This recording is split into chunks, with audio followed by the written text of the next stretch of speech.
And Stephen, maybe you should tell us about what your theme is for 2025. Hakuna Matata.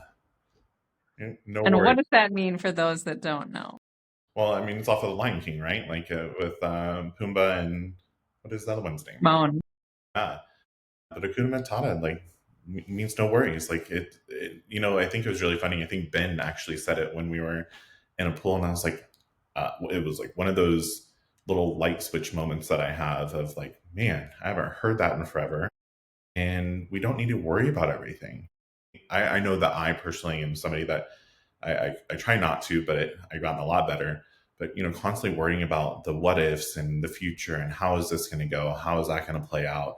And really, all that is doing is it's creating more anxiety for me, and I don't want that. And Hmm. so the once he said that, I was like, that's going to be my word, my phrase for 2025. Hakuna Matata. But no worries, let it be, and everything's going to work out. Welcome to the Leading Lane podcast for real estate pros by real estate pros with your hosts, Ashley Frederick and Stephen Burch. If you're looking for an honest, authentic, and raw perspective, you found it. Welcome, everyone, to the Leading Lane podcast. It is our first podcast of 2025. I also believe that this would mean that we have been doing this podcast for 1 full year, which is insane to me because I remember that it was kind of like so what do you think about this? Should we try it? Here we are a year later. I think we've had some great conversations. I appreciate people that reach out with, things that have meant something to me or meant something to them. I know you just sent me one that you saw last week. So keep those coming if you relate to something that we've said or you think there's something that you'd like to hear. We'd love to hear those things. Stephen and I also just were able to spend some time away to ring in the new year. And Stephen, maybe you should tell us about what your theme is for 2025. Hakuna Matata. No And worries. what does that mean for those that don't know? Well, I mean, it's off of the Lion King, right? Like with Pumbaa and what is the other one's name? Moan. Yeah, but Hakuna Matata like means no worries. Like I think it was really funny. I think Ben actually said it when we were in a pool, and I was like, it was like one of those little light switch moments that I have of like, man, I haven't heard that in forever, and we don't need to worry about everything. I know that I personally am somebody that I try not to, but I've gotten a lot better. But constantly worrying about the what ifs and the future and how is this going to go? How is that going to play out? And really, all that is doing is it's creating more anxiety for me, and I don't want that. And Hmm. so the once he said that, I was like, that's going to be my word, my phrase for 2025. Matata, but no worries, let it be, and everything's going to work out. And I think that's really something that kind of overcompasses a lot of different aspects of different goals or New Year's resolutions. Like, just kind of is the overall arching theme for me. Awesome. So, New Year, what does it say? New Year, new me. But what are some of your goals for 2025? Do you believe in goals and these different types of New Year's resolutions? Like, what do you think is going on here? Yeah, I think that it's important to have goals throughout the year. So for me, it hasn't always just been a January 1st thing. Like I think that you have to set goals throughout the whole entire year. I think that goals can change dramatically. For us, it's kind of a guess of what the market will be every year. We try to guesstimate if it's going to be a similar year, an up year, a down year. So we try to gauge that when we're making office goals or personal goals. But I'm sure as you can relate many times halfway through the year, that did not look the way that we were going to, either good or bad. And you have to readjust. And sometimes I think it was last year, we reduced our company goal by 20%. I think like 3 months in, I was like, nope, we're not, market's not the same. But right. And the reason for that, I think some people ask, like, why did you do that? Because I do think the fact of having an unattainable goal is basically like not having a goal. Because I think when they're too far-fetched, people just give up too easily, where if it's kind of like we've done this before, we're within reach, I think people strive a little bit harder. I need to check our numbers, but I think that we ended up maybe like 2 transactions over our goal. So again, like that was like quite a stretch. So I definitely think that it's a matter of fine tuning throughout the year. But one thing I think that'll be important for me this year is probably getting on some stages. I think that I have a lot to share as far as being a woman in the industry, just in business in general, life experiences, good and bad, real estate experiences, good and bad. And I think just more so trying to have some positivity in the world, letting people know that,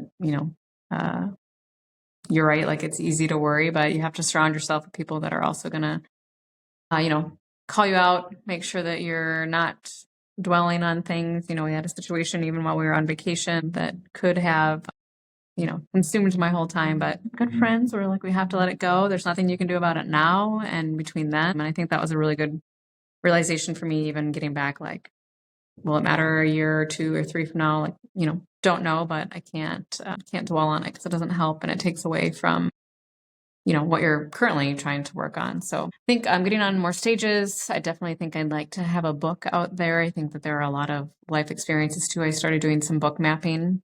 Thanks, Valerie, for that idea. But it is really interesting when you start to just think about topics of things that have happened in your life and how it's related to where you're at today, and just very strange things that I don't think that maybe at the time when you were like in 2nd or 3rd grade and someone made a comment, but how those comments, stick with you. Like I think one, I don't know if we ever talked about it, but we had a small Christmas tree. So someone said that we were, poor white trash. In like 2nd grade, I don't know like how kids can think like that. It's probably worse today than when it was when we were growing up. But it's always resonated, with me for some reason, right? So it's funny how at the office we have like 4 Christmas trees, and at home we have 4 Christmas trees, and they're 9 foot and they're 10 foot and they're 11 foot. And, it's weird. You think about like, is that like an FU to those people, or is that just it stuck with me and I want to not have that? So it's just funny when you start mapping those out what that means. One thing that I'll share that I guess I'm probably surprised that I'm sharing, but in the pool we talked about that sometimes I feel lost. I think that we can all feel a little lost at times when you're doing so many things and there's so many directions to turn to, and you're not sure if you're doing the right thing or whatnot. And we were talking about coaching and therapy, and I do believe in having a coach. We've talked about that. We've talked about it on this podcast. I think it's The Relentless. Is that the book? I know we were struggling with the title last time, but it's, just about like Kobe and Michael Jordan. And, you look at them and they were like the best of the best, but they still had a coach the whole time. And I haven't had a coach, I think now for, I think it's probably been almost 2.5 years.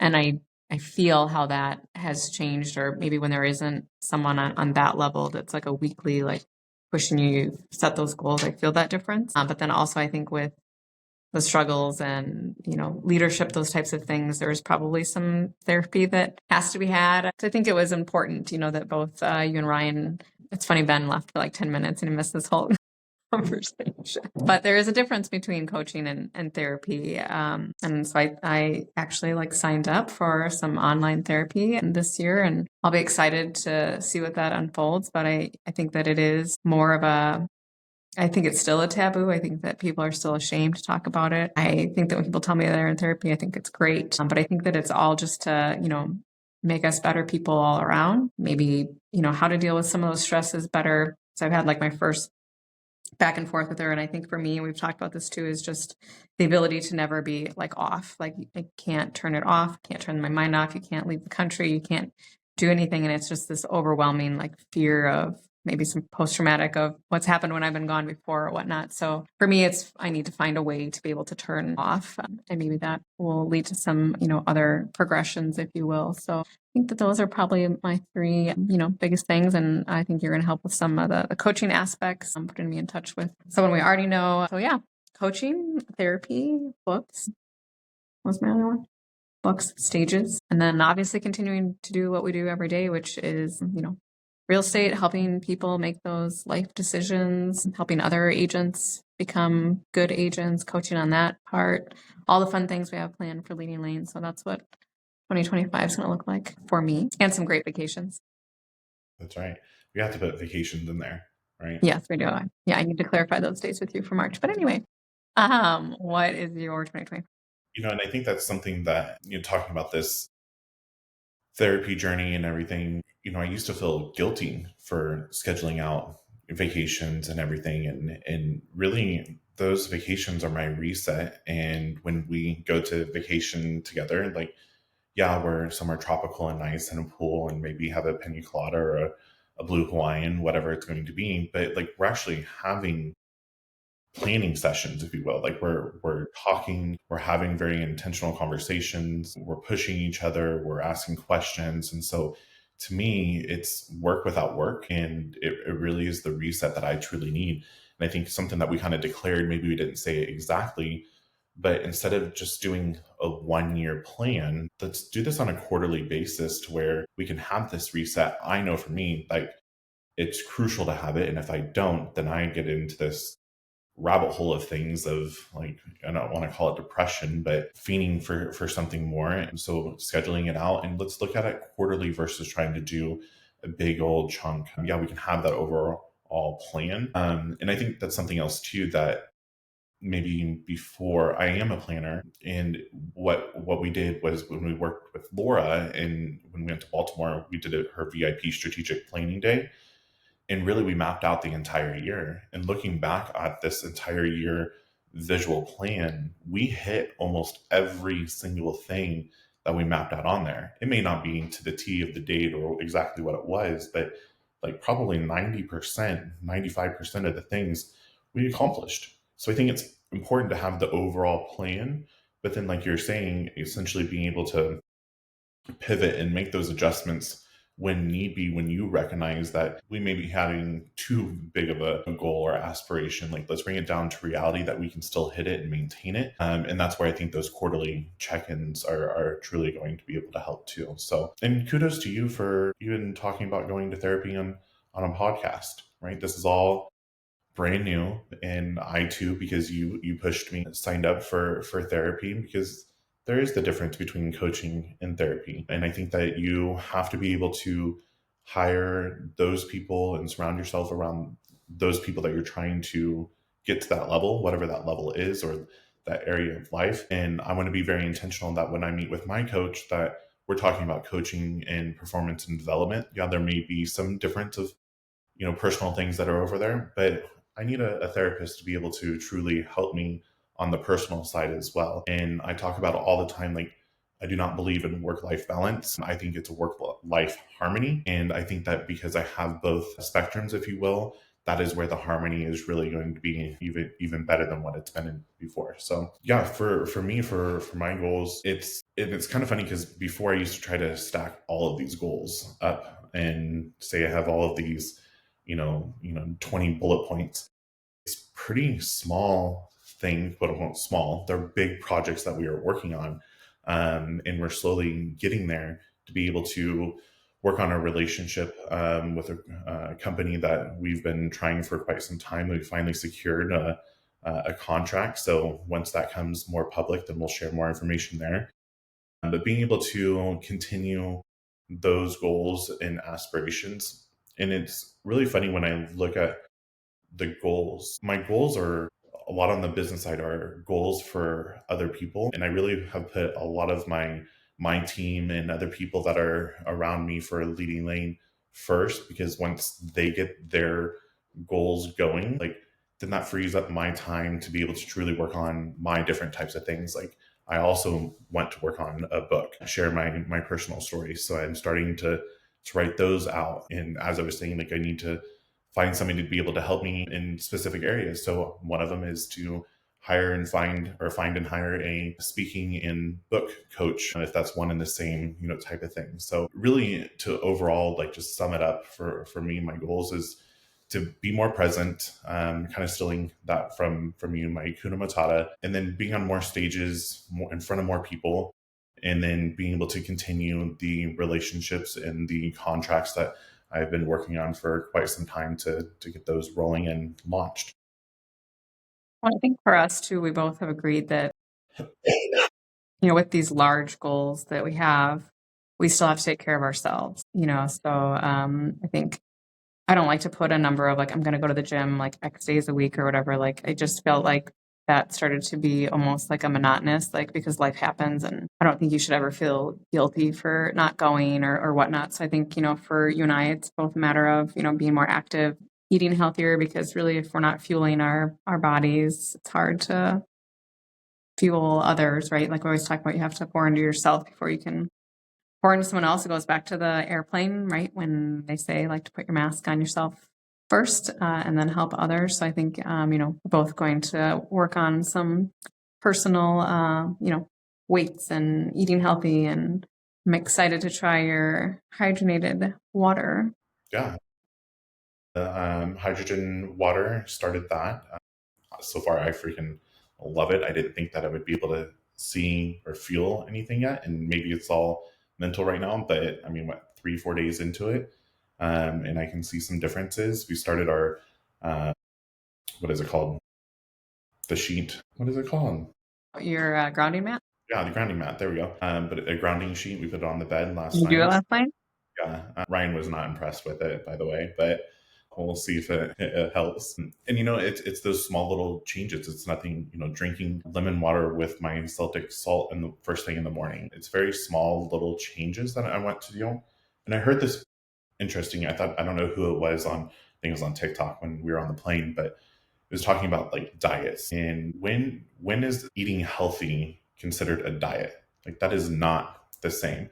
And so when I heard that, that really resonated with me. And I was like, why am I going to say I'm going to be on a diet and have all this like extra, oh, I have to prepare, all of these salads and blah, blah, blah. Like, no, it's eating healthy. It's doing small changes. And really, I think that compound effect comes in personal and business, but let it be eating healthy or let it be working out, consistently, or let it be doing those cold calls consistently. Everything is off of the consistency and making sure that you stick with it without getting overwhelmed and shutting down.